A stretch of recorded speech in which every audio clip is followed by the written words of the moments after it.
I don't care if your inbreeded family has been squatting here since the Stone Age. This is my lake now, and you're trespassing on HOA property. That's what Vivian Blackthorne screamed at me while standing on my great-grandfather's Hamble dock, her designer heels grinding into wood older than her entire bloodline. The smell of her overpriced perfume clashed with the pine needles like everything else about this woman clashed with decency. She gestured at 32. Identical rental cabins now covering my family's island like a suburban rash. Demolish that shack and pay 85 grand or I'll bulldoze it myself. 3 years later, I stood in that same spot watching her pack the last of her belongings. Turns out every single one of those cabins was built on my property. The courts agreed. And when the judge handed me the keys to her lakefront mansion, the one that was also on my land, well, let's just say, karma has a sense of humor. What would you do if your HOA tried to steal your family's generational land? Where are you watching from? And what's your worst HOA nightmare? My name is Ezra Thornfield, and that island has been in my family since 1896. My great-grandfather, Silas, bought 47 acres of pristine Lake Clearwater wilderness for $200. About what Vivian probably spends on a single manicure these days. For generations of Thornfields built their lives on that land. Hand-honed log cabin, off-grid solar that actually works, rainwater collection system that would make a prepper weep with joy. We never developed it, never commercialized it. Just lived there, fished there, found peace there. I'm 52, retired Marine engineer. Spent 20 years building bridges in places where people shoot at you for fun. Came home 2 years ago after my wife Sarah died. Cancer, the kind that takes everything good and leaves you hollow. The island was supposed to be our healing place, where we'd build a retreat center for veterans dealing with PTSD. Sarah had drawn up the plans herself, sketching therapy gardens where the old fishing trails wound through the pines. Instead, I found myself dealing with Vivian Blackthorne. Picture a real estate agent who sold her soul for a Tesla and a lakefront mansion. 48 years old, divorced from the county zoning director. A connection that gave her more pull at City Hall than a John boat motor. She runs the Clearwater Luxury Communities HOA like her personal kingdom, complete with a 47-page rule book that makes the IRS tax code look like a children's book. The day she first showed up, I was replacing dock planks. Meditative work that keeps your hands busy while your mind processes grief. That's when I heard it. The angry whine of an overpowered speedboat cutting through morning calm like a chainsaw. Through a symphony, Vivian stepped onto my dock wearing a white pantsuit that probably cost more than my truck, carrying a clipboard thick enough to stop bullets. Her perfume hit me before she did. Something expensive and aggressive that made the wood smoke from my morning fire smell apologetic. Are you Ezra Thornfield? She didn't wait for an answer. I'm Vivian Blackthorne, president of Clearwater Luxury Communities, HOA. We need to discuss your compliance violations. I set down my hammer, wiped my callous hands on my jeans. The contrast between her manicured nails and my work-worn fingers telling the whole story right there. I'm sorry, what violations? She consulted her clipboard like it contained the nuclear codes. Your property falls under our expanded community boundaries as of last year. This structure, she waved dismissively at the cabin my great-grandfather built, violates approximately 37 architectural standards. Now, I remembered reading somewhere during my military legal training that HOAs love to claim expanded jurisdiction, but they need proper legal channels and member votes to do it.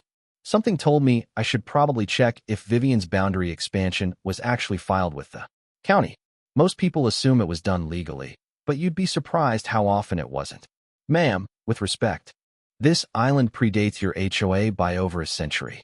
Property law doesn't care about your feelings, Mr. Thornfield. Her smile was sharp enough to gut fish. You have 30 days to bring this property into compliance or face foreclosure proceedings. The total assessment, including retroactive fees, is $85,000. The locals at Murphy's Marina had warned me about Vivian. She's got more complaints filed than the health department has roaches, old Dolores had said while selling me boat fuel. Goes after anyone who doesn't fit her country club vision of lakefront living. Vivian handed me papers thick enough to build a small cabin, turned on her designer heel, and clicked back to her boat. As she roared away, leaving a wake that rocked my kayak against the dock, I caught diesel exhaust mixing with her perfume, a combination that perfectly captured everything wrong with this situation. That night, sitting by the fire Sarah and I had built together, I read every page. Vivian wanted me to remove my solar panels, demolish my composting toilet, pave my garden, and paint everything beige. Basically, turn my family's sanctuary into a suburban nightmare. I looked out at the water, at the oak where my great-grandfather had carved his initials, and made a decision. If Vivian Blackthorn wanted a fight, she'd get one. She just had no idea what she was up against. Week 2 brought a certified letter thick enough to stop a bullet. Blackthorn and Associates law firm. Apparently, Vivian had promoted herself from real estate agent to legal eagle. The letterhead was fancier than a wedding invitation, complete with gold embossing that probably cost more than my monthly groceries. Her latest masterpiece, my Island Access Road crossed HOA property. Technically true. There's a 50-foot easement connecting mainland to my dock. But now she wanted $1,200 monthly for road maintenance fees. Retroactive 5 years. $72,000 for a gravel path that hadn't seen maintenance since the Bush administration, the first one. The smell of fresh asphalt and bureaucracy filled the air as I drove to the county courthouse. I spent 3 hours in the basement records room, surrounded by files that looked like they'd been there since Moses was in diapers, hunting through property deeds written when people still used fountain pens. That's where I struck gold, the original 1896 deed with my great-grandfather's signature containing 5 beautiful words. Perpetual right-of-way granted. Back in my core legal training, I'd learned about prescriptive easements. Use a road for 99 years continuously, and the law says it's yours whether the neighbors throw a tantrum or not. Sometimes the old ways are the best ways. I filed my counterclaim that afternoon. Betty, the courthouse clerk, who'd probably been there since the foundation was poured, stamped my paperwork with obvious satisfaction. That Blackthorn woman's got more complaints against her than a telemarketer, she whispered conspiratorially. Vivian's response came faster than a NASCAR pit stop. By Thursday morning, my access road looked like a crime scene. Bright yellow no trespassing signs sprouting like weeds, complete with threats of prosecution that would have made a drug dealer nervous. She'd hired private security. One kid named Jerry, who looked about 19, and clearly regretted every life choice that led him to this moment. The poor guy was sunburned the color of a fire truck, drowning in a uniform that could have fit 2 of him. "Sorry about this, sir," Jerry mumbled as my truck approached. His radio crackled with what sounded suspiciously like someone ordering a Big Mac. "Ma'am says I got to check all vehicles for authorization." Through my windshield, I spotted Vivian on her mansion's deck, watching through binoculars like some kind of suburban spy. The woman had turned property harassment into Olympic sport. "Jerry, you know this road's been in my family longer than that house has existed, right?" The kid shifted like he needed a bathroom break, clearly wishing he'd taken that job at the pizza place instead. "Yes, sir, but orders are orders." I handed him a copy of my prescriptive easement filing. "Give this to your boss. Tell her I'll be using my family's road whether she likes it or not." As I drove past, gravel crunching under my tires like Vivian's dreams of easy money, Jerry stood there reading legal documents with the expression of someone trying to understand quantum physics. Poor kid probably thought security work meant checking parking meters, not refereeing century-old land disputes. The community reaction that evening was pure gold. At Murphy's Marina, Dolores rolled her eyes so hard I worried she'd sprain something. Vivian cited the Johnsons last month for having a fire pit on their own property. Said it was a visual disruption to lakefront aesthetics. Hardware store. Clerk Dan quietly slipped me legal forms with my screw purchase. On the house, he winked. "We're all rooting for you." By Sunday, 3 neighbors had shared their Vivian war stories. Wind chimes as auditory pollution, fishing boats being aesthetically incompatible. The woman had more complaints than a restaurant health inspector. The battle lines were drawn and David was about to show Goliath that sometimes the slingshot wins. Month 2 hit like a freight train, loaded with concrete mixers and bad decisions. I woke up at dawn to the sound of diesel engines and what can only be described as the mechanical equivalent of a migraine. Outside my cabin window, Lake Clearwater looked Like a construction zone had exploded. Barges loaded with lumber, cement trucks on floating platforms, and enough yellow hard hats to outfit a small army. Vivian had gone nuclear. Clearwater Island. Resort development. 32 identical rental cabins sprouting across my family's land like some suburban infection. The smell of sawdust and diesel exhaust replaced my morning coffee aroma. And the sound of hammering started at 6 a.m. sharp. Because apparently even construction crews follow HOA noise ordinances. The woman had balls. I'll give her that. She'd broken ground without permits I could find, claiming the island qualified as multifamily recreational zoning, which was news to me considering it had been residential wilderness since my great-grandfather cleared the first trees. I spent that morning at the county zoning office, a building that looked like it was designed by someone who'd given up on life. The receptionist, a tired-looking woman named Gladys, barely looked up when I explained the situation. You'll want Director Matthews. She sighed like she'd had this conversation before. Director Matthews turned out to be Richard Matthews, Vivian's ex-husband. Small world, smaller ethics. The man had a mustache that screamed. I peeked in 1987 in and the handshake of wet fish. Mr. Thornfield, right? He leaned back like he owned the place, which technically he did. I understand you have concerns about the island development. They're building on my property without permits. Matthews consulted his computer with the enthusiasm of someone checking yesterday's weather. Actually, I fast-tracked an emergency development permit yesterday. Island qualifies as commercial recreation zone under new county guidelines. Right. Guidelines. Written by his ex-wife's legal team. No doubt. Here's where my military training kicked in. Back in the Corps, we learned that when local authority is compromised, you go up the chain of command. Environmental violations fall under federal jurisdiction, which means the EPA doesn't care about local politics or who's sleeping with whom. That afternoon, I called the State Environmental Protection Agency. The investigator, Sandra Chun, was very interested in my photos of disturbed eagle nesting sites and direct lake dumping. We'll be out there Monday, she promised. Keep documenting. Monday couldn't come fast enough. By Friday, Vivian was celebrating her construction milestone with champagne on the barge. The pop of the cork echoed across water like a gunshot. Her laugh carrying on. The wind with all the warmth of a dental drill. Her Instagram post that night made my teeth ache. Dreams don't work. Unless you do. #BossLady #LakeLiving. The photo showed her in a pristine hard hat posing next to lumber, while construction workers tried to pretend she wasn't there. Then came the accident. During routine crane operations, 3 of my solar panels somehow got cracked, conveniently facing away from the construction cameras. Of course, the crew foreman, a mountain called Big Mike, looked genuinely apologetic when he knocked on my door. Real sorry about that, Mr. Thornfield. His handshake was honest, unlike his employer. Accident happens, you know. Something in his tone suggested Big Mike wasn't exactly thrilled with his current boss either. But here's what Vivian didn't know. I'd been documenting everything with the methodical precision that 20 years of military engineering beats into you. Photos with GPS coordinates, timestamps, detailed violation logs, every illegal dump, every disturbed habitat, every accident that happened to damage my property.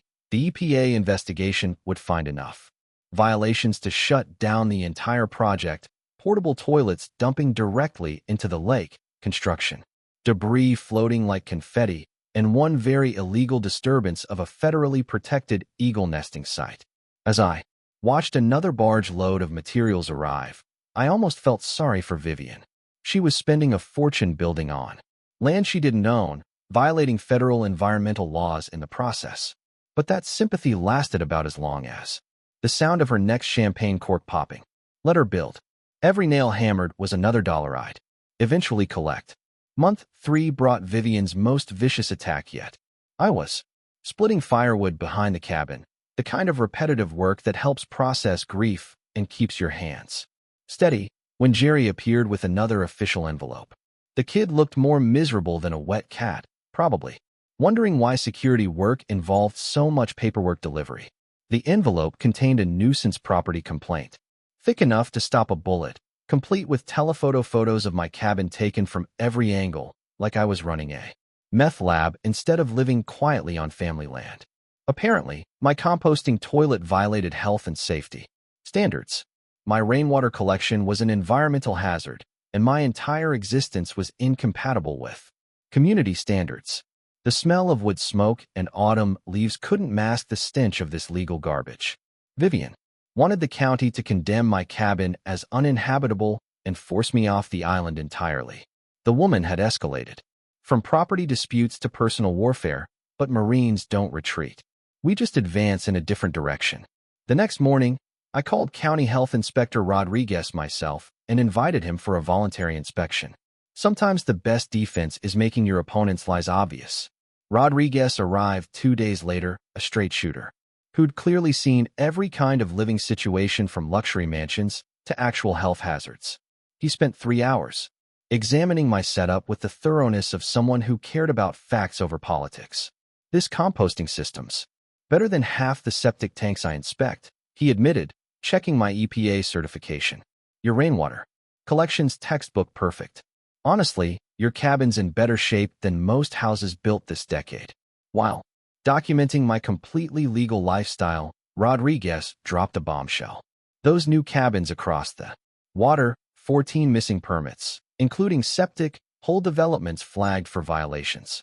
I filed a Freedoms of Information Act request that afternoon, something I'd learned in military legal training. Government agencies hate transparency, but they legally have to provide it when you know how to ask. Information is ammunition. You just need to know where to aim. The FOIA response arrived with suspicious speed, probably because someone wanted these violations public. 14 missing permits, septic, environmental impact, wetlands, disturbance. Each violation carrying enough fines to bankrupt a small country. But the real surprise came that evening when my private investigator knocked on the door carrying 2 beers and a guilty expression. Hey, easy. Tommy Kowalski, my old Marine squad leader, looked like he'd rather be defusing roadside bombs. We need to talk. Let me guess, I said, accepting the beer. Vivian hired you to prove I'm a dangerous psycho. Her exact words were, find dirt or create it. Tommy settled into Sarah's blue porch chair. Figured you should know what you're up against. The sound of water lapping against the dock provided soundtrack to Tommy's confession. Vivian had commissioned a character assassination campaign, complete with fake social media accounts spreading rumors about unstable veterans and safety concerns.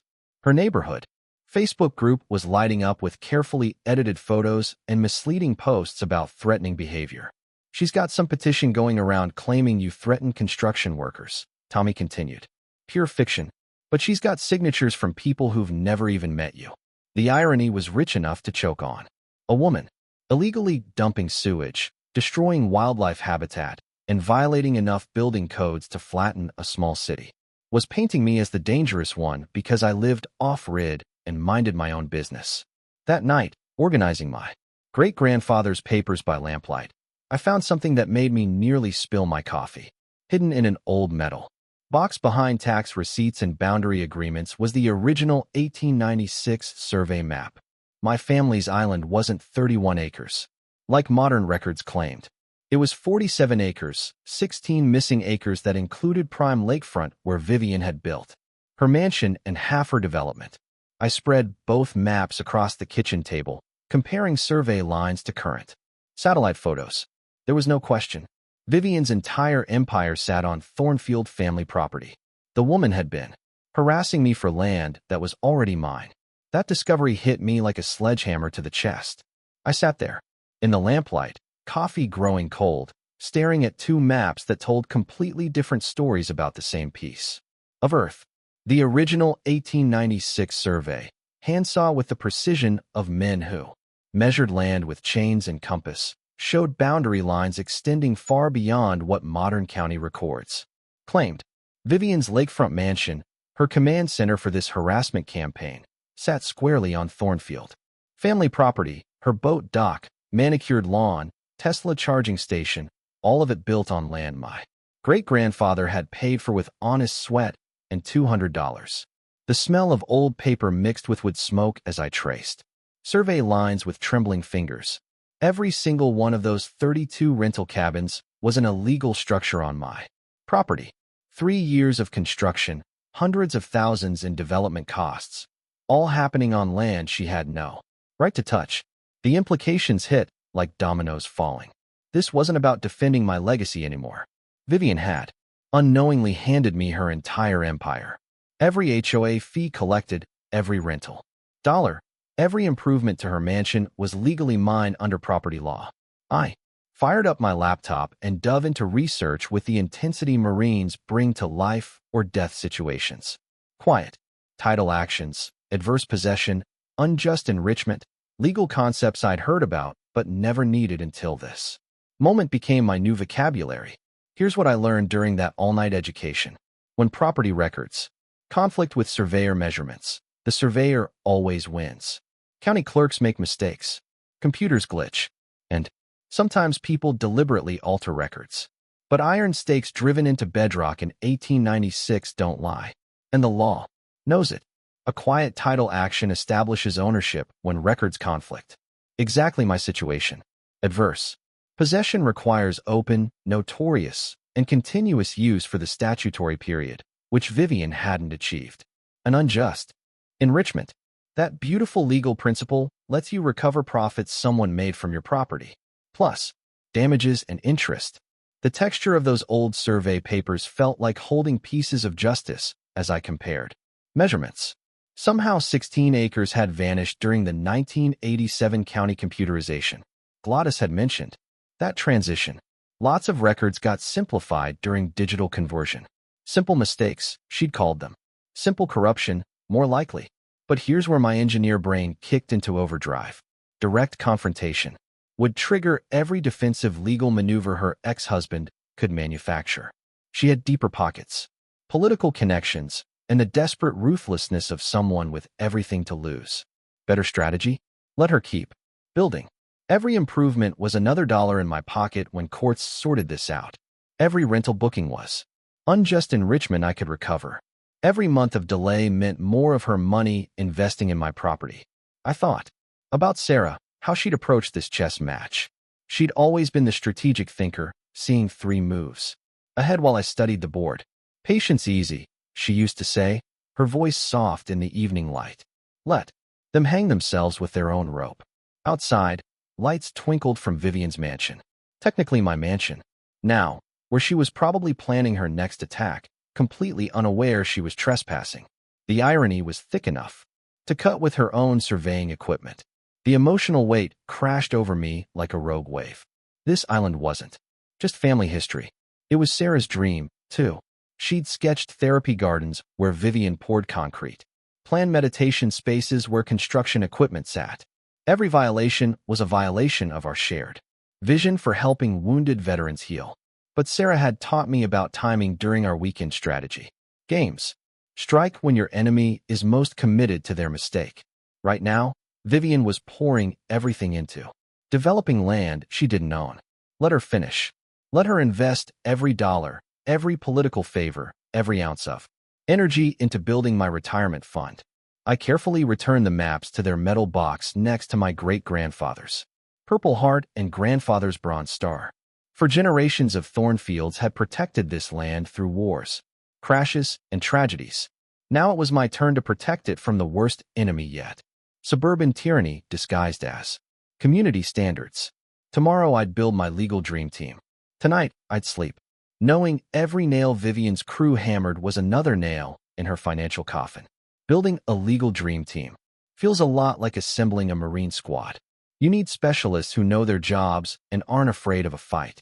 First call went to Rebecca Storm, an environmental lawyer with a reputation for taking down corporate bullies and a win rate that made other attorneys nervous. Her office smelled like coffee and righteous indignation, which seemed about right. Property theft disguised as HOA enforcement. Rebecca leaned back in her chair, eyes lighting up like Christmas morning. Mr. Thornfield, this is exactly the kind of David versus Goliath case that makes me remember why I went to law school. Second recruit was Frank Morrison, a real estate attorney, with 40 years of property law experience and hands that looked like they'd actually held a hammer. Frank had handled more boundary disputes than a medieval crasher and knew every trick corrupt officials used to lose. Inconvenient survey records. Quiet title action's your best bet, Frank confirmed, studying my great-grandfather's survey maps with a magnifying glass. These original measurements will hold up in any court. Your family's got ironclad ownership going back 5 generations. Third member was Colonel Patricia Hayes, retired Marine JAG officer turned civilian attorney. If anyone understood strategic legal warfare, it was Pat. She'd prosecuted war criminals and defended Marines against trumped-up charges, which made HOA corruption look like jaywalking. The key is timing, Pat explained during our first strategy session. We let them dig their own grave, then we fill it in. Every day they continue construction is another day of documented trespassing. My crowdfunding campaign launched that Monday. Save veterans.